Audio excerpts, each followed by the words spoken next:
Well, hello there and welcome to the Reiki Women podcast. My name is Carrie Varela with Reiki Healing Society, and today my amazing, spectacular co-hosts are joining me for a really interesting conversation. And before we get into it, let me introduce them. So we've got Bronwen Logan from Reiki with Bronwen and Michaela Daystar from Heartscapes Reiki. And today we thought we wanted to do a shorter video because we know so many of us are time crunched and might have short attention spans in this day of social media and et cetera, et cetera. So we'll get right to it. We're going to answer this question. If there is any good reason why somebody should avoid doing Reiki. And so I love to turn that over to you, Michaela. Do you think any specific type of person should avoid doing Reiki?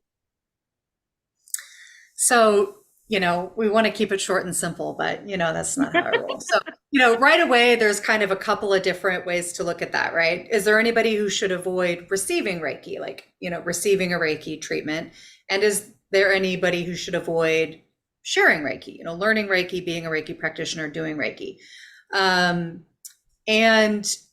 I would say the short answer is no, there's nobody who shouldn't receive or perform Reiki. And yes, there's definitely people who should avoid receiving and doing Reiki.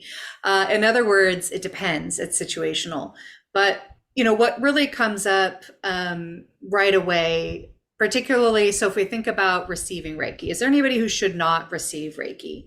Oftentimes people who are, the people who are concerned about it might be folks who are pregnant. I hear often a lot of people asking, if I'm pregnant, is it okay to receive Reiki? People who are undergoing surgeries or kind of, major medical procedures. And those are ones that, for me, the answer is yes, you should receive Reiki in those instances. But what comes up for me about a category of person who perhaps might want to do a little bit of something first, or do that there's a step before one steps into receiving Reiki, might be somebody who is looking for a quick fix to some problem or injury. They're looking for somebody to wave a magic wand and just fix their problem. And they've heard that Reiki can do that. And for me, I occasionally will have clients who kind of come in with that mindset that Reiki is about a quick fix to something. And for me, that is really quite the opposite of what it is. For me, Reiki is about slowing down and being with what is, and being open to whatever outcome our own system is willing and able and ready to receive, and that probably, or at least possibly, will not necessarily look the way that one wants it to. And therefore, if you're looking for a quick fix, a quick solution to a specific problem, you want a Reiki practitioner to come in and just fix it in a targeted way, then this might not be the moment for you to step into Reiki. And then I think perhaps related to that, I want to just kind of highlight a very specific instance of that, is if somebody is dealing with something really deeply entrenched, like trauma, for example, and they have not sought other forms of support for that trauma. So for example, they are aware that they're carrying some form of childhood trauma or deep emotional injury, and they want to address that, which is amazing. Yes, please address that in your life so that you can feel more fully yourself. And for whatever reason, they have avoided, things like therapy, things like support groups, the things that are governed by people who really are experts in that field of healing trauma. And they say, instead of doing that, I'm going to go to a Reiki practitioner and see if they can heal my trauma. I'm like, there's a very specific example from my practice that I'm thinking of here.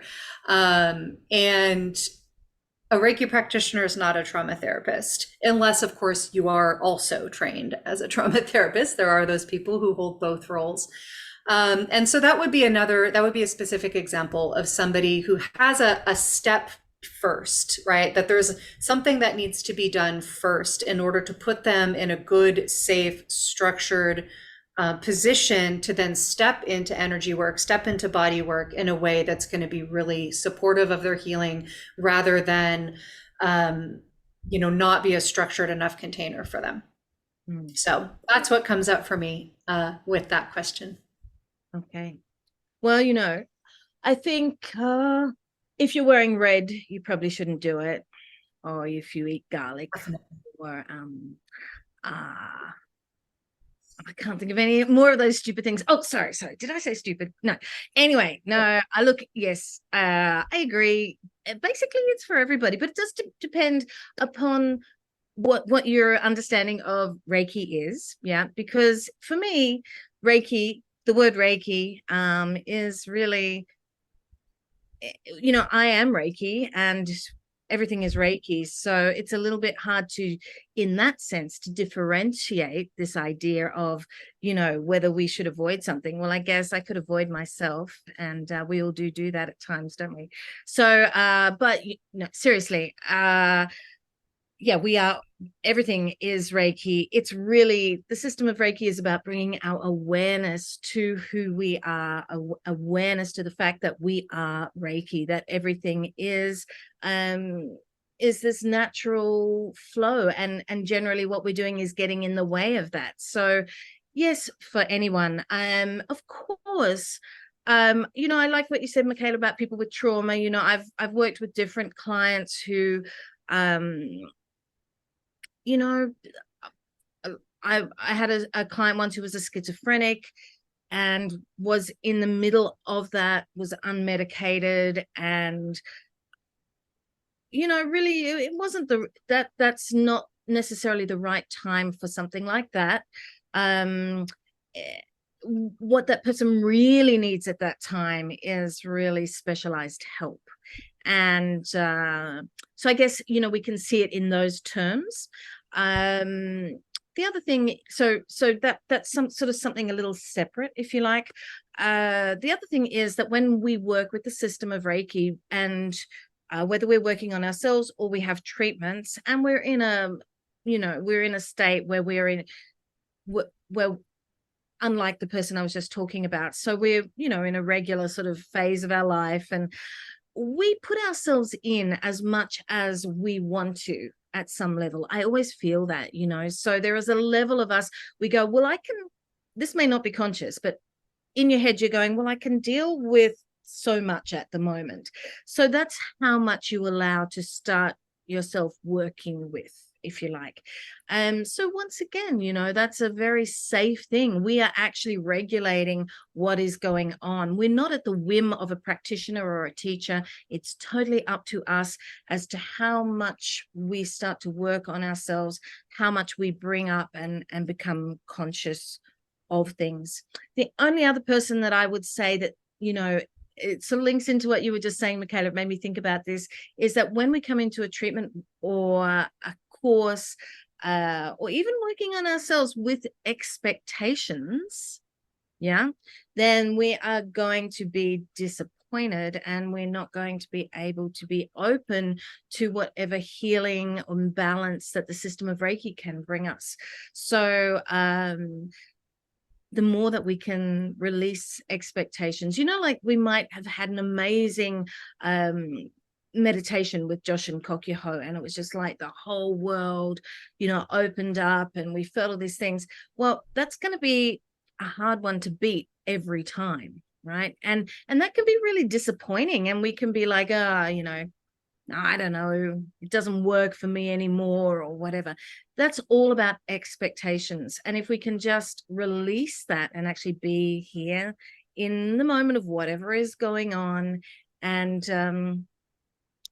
be the Reiki precepts, basically. So don't, just be grateful for whatever is happening right at this moment, releasing the worry and the anger. Then yes, that is the perfect open space. And feeling love for ourselves and others, that's the perfect space to be in, to be with the system of Reiki.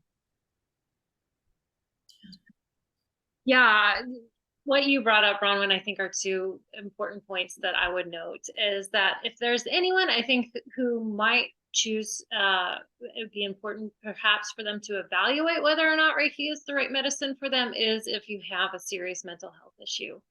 And I think that if you have a serious mental health issue, just this whole notion of receiving energy, I think from a traditional frame is totally fine. I think it can be problematic with a Western frame of looking at Reiki, where you're potentially feeling like you're receiving external energy or connecting to deities, guides, angels, that spiritual realm. It can be mentally unstabilizing for somebody if they're already in a mentally unstabilized state or have kind of dissociative problems.